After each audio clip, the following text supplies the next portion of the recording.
Hello everyone, welcome back to my YouTube channel. तो आज इस वीडियो में हम लोग देखेंगे पाइथन आर्किटेक्चर के बारे में कि हमारा कोड कैसे कैसे काम करता है, कैसे कैसे स्टेप्स में आगे जाता है और कैसे हमारा प्रोग्राम एग्जीक्यूट होता है। ठीक है, और इसके नेक्स्ट वीडियो में हम लोग पाइथन को इंस्टॉल करेंगे, कैसे इंस्टॉल करना है और कौन सा कोड एडिटर यूज करना है, वो सब के बारे में मैं आप लोग को नेक्स्ट वीडियो में बताऊंगा। ठीक है, तो फिलहाल हम लोग अभी पाइथन आर्किटेक्चर पे फोकस करते हैं। ठीक है, तो यहाँ पे सबसे पहले देखो कि सबसे पहले हमारे पास होना चाहिए कोड एडिटर। ठीक है, स्टेप 1। ठीक है, यहाँ पे कोड एडिटर का मतलब कि जहाँ पे हम लोग अपना प्रोग्राम लिखेंगे। ठीक है, when we write our program. ठीक है, तो कोड एडिटर का मतलब कि यहाँ तो प्रोग्राम को लिखने के लिए हमें एक प्लेटफॉर्म चाहिए होता है। ठीक है, उसको बोलते हैं कोड एडिटर या फिर IDE। ठीक है, तो जैसे कोड एडिटर में आ जाएगा हमारा VS कोड। ठीक है, और अगर हम लोग IDE यूज करना चाहते हैं तो IDE में आ जाएगा हमारा पाइचाम है, फिर स्पाइडर है। ठीक है, और भी बहुत सारे हैं। वैसे हम लोग यूज करेंगे यहाँ पे एनाकोंडा का जुपिटर नोटबुक। ठीक है, हम लोग ये यूज करने वाले हैं एनाकोंडा का जुपिटर नोटबुक। ठीक है, तो ये हमारा हो गया फर्स्ट स्टेप, जहाँ पे हम लोग अपना कोड लिखेंगे। मतलब कि जो प्लेटफॉर्म पे हम लोग कोड लिखेंगे उसको बोलते हैं कोड एडिटर और IDE। ठीक है, और सेकेंड स्टेप में आता है हमारा, देखो यहाँ पे स्टेप 2। ठीक है, स्टेप 2 जैसे कि स्टेप 1 में हम लोग कोड अपना लिख लिए। ठीक है, तो जो कोड को लिखते हैं वो उस कोड को हम लोग बोलते हैं सोर्स फाइल। मतलब कि जो भी हमने कोड लिखा, ठीक है, उस कोड को हम लोग बोलेंगे सोर्स फाइल। ठीक है, तो यहाँ पे लिख सकते हैं so whatever we write our code it will known as source code. ठीक है, और जब हम जिस भी कोड को लिखेंगे तो उस कोड को हमें सेव भी करना होगा। तो सेव करने के लिए हमें एक एक्सटेंशन चाहिए होता है, उसको एक्सटेंशन को बोलेंगे, एक्सटेंशन हम लोग लगाएंगे .py। ठीक है, क्योंकि हम लोग पाइथन पढ़ रहे हैं तो पाइथन का एक्सटेंशन होता है .py। जैसे कि हम लोग यहाँ पे एक प्रोग्राम लिखते हैं। ठीक है, जैसे मान लो कि a = 3 b = 4। ठीक है, नाउ प्रिंट a + b। ठीक है, तो ये प्रोग्राम को हमें सेव करना होगा। ठीक है, और ये फाइल का नाम हम रख देते हैं, जैसे फाइल नेम लेट से एडिशन। ठीक है, तो ये तो हमारा फाइल नेम हो गया एडिशन। अब पाइथन में अगर हम कोड लिख रहे हैं तो पाइथन का एक्सटेंशन भी तो चाहिए, तो एक्सटेंशन हम लोग लगाते हैं addition.py। तो अगर हम लोग एक्सटेंशन नहीं लगाएंगे तो ये कोड एग्जीक्यूट नहीं होगा। ठीक है, इसलिए हम लोग पास करते हैं, हर लैंग्वेज का एक एक्सटेंशन होता है। अगर हम लोग जावा में लिखेंगे तो जावा का भी एक्सटेंशन होता है। ठीक है, और पाइथन में अगर लिख रहे हैं तो पाइथन का भी एक्सटेंशन होता है, जो कि यहाँ पे py है। ठीक है, तो ये हमारा सोर्स कोड हो गया। मतलब कि जो भी हम कोड को लिखेंगे वो हमारा सोर्स कोड होता है। ठीक है, अब नेक्स्ट हमारा स्टेप आता है स्टेप 3। ठीक है, अब हम कोड तो लिख लिए। ठीक है, अब कोड लिखने के बाद ये जाता है कंपाइलर के पास। मतलब कि ये पाइथन एक इंटरप्रेटर लैंग्वेज है, लेकिन इंटरप्रेटर के अंदर ये 3 चीजें हमारी होती है। एक तो इंटरप्रेटर के अंदर ही कंपाइलर काम करती है, उसके बाद कंपाइलर जो होता है वो बाइट कोड में कन्वर्ट करता है, और बाइट कोड में कन्वर्ट करने के बाद ये पाइथन वर्चुअल मशीन के पास जाता है। ठीक है, तो यहाँ पे देखो ये कंपाइलर के पास गया, तो स्टेप 3 में ये गया,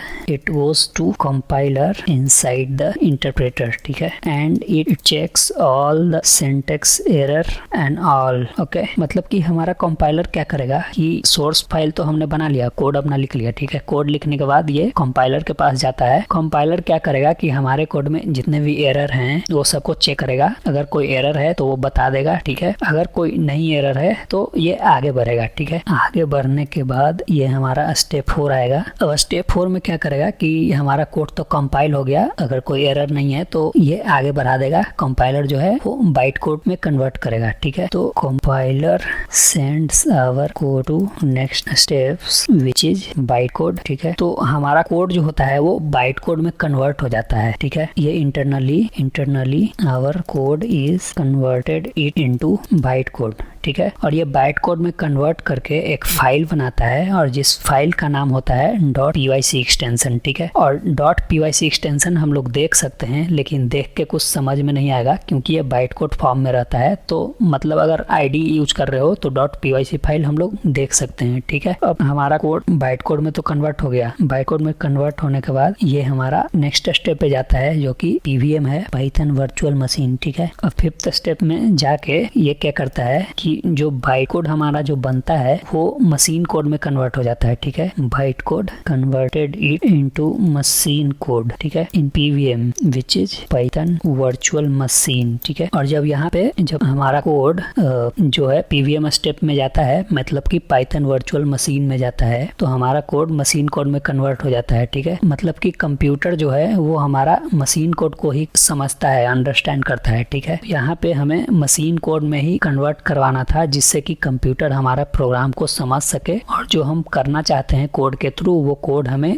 दे दे, ठीक है। मतलब कि जो आउटपुट हम देखना चाहते थे वो हमारे कोड के थ्रू जनरेट करके हमें वो आउटपुट दे दे, ठीक है। तो यहाँ पे हमारा लास्ट स्टेप जो यही है कि मतलब हमारा जो बाइट कोड है वो मशीन कोड में कन्वर्ट हो जाता है पाइथन वर्चुअल मशीन के थ्रू। और हमारा लास्ट स्टेप जो कि एग्जीक्यूटर है which shows us the result, ठीक है, means we can say here output, ठीक है। तो ऐसे हमारा प्रोग्राम एग्जीक्यूट होता है। हमारे पास एक कोड एडिटर होता है और आईडी होता है जिसमें हम लोग प्रोग्राम लिखते हैं। उसके बाद ये हमारे जो भी प्रोग्राम लिखते हैं उसको बोलते हैं सोर्स फाइल, ठीक है। मतलब कि जो भी हम प्रोग्राम बना रहे हैं वो हमारा एक सोर्स फाइल होगा और हम लोग इसको सोर्स कोड भी बोलते हैं, ठीक है। सोर्स कोड लिखने के बाद अगर हम कंपाइल करते हैं प्रोग्राम को तो ये पाइथन इंटरप्रेटर अपना काम करना स्टार्ट करता है। पाइथन इंटरप्रेटर क्या करेगा कि इसके अंदर एक इंटरनली कंपाइलर होता है, वो हमारे कोड को कंपाइल करके चेक करेगा कि हमारे कोड में कुछ एरर है कि नहीं है। अगर एरर है तो वो बता देगा यहाँ पे कि इस लाइन पे आपके कोड में ये एरर है, इसको फिक्स करें, ठीक है। तो हम लोग अगर फिक्स करते हैं तो ठीक है, और अगर हमारे कोड में कोई एरर नहीं है तो ये आगे बढ़ाएगा। आगे बढ़ा के क्या करेगा, हमारे कोड को बाइट कोड में कन्वर्ट करेगा और बाइट कोड का एक्सटेंशन होता है .pyc, ठीक है।